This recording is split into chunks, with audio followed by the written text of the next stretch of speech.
cash dinha na ihatag sa ako. So mauna nga kagabi pa lang daan at sulod nga 12,912 pagkahuman kagahapon ay kaganinang buntag na discover na ako siya ang last nagunit sa akong cellphone hiraman man niya kay siya man ang nagagunit sa akong cellphone kaya nagauban-uban siya sa pamanghiram siya wala ko kabalo na siya sa akong password natingala ko nga nung 912 na lang. So, wala dyan ko nahimutang ako yun ay ipatanaw sa ako ang sekretary sa opisina sa City Hall and dito na ako na-discover nga ang kwarta di ay kada adlaw makuhaan kagahapon nakakuha siya 11,000 taga adlaw di ay siya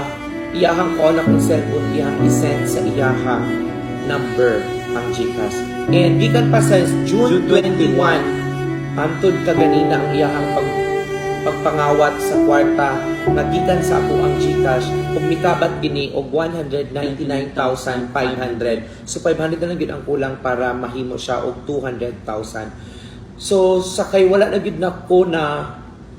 ko nakapugong and sa ako ang kalagot kinahanglan ko nako tagaan og leksyon tagaan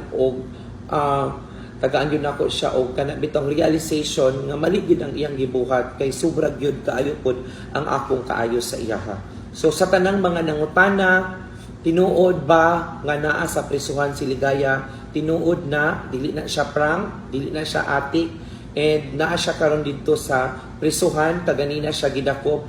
mga alas 3:30 sa hapon, and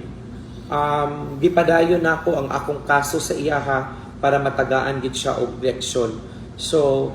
magulat na lang siya kung say kanang hatol sa iyaha and magulat na lang pug kuog kanus ang amo ang sunod nga hearing. So mao na nga tanan karong gabi una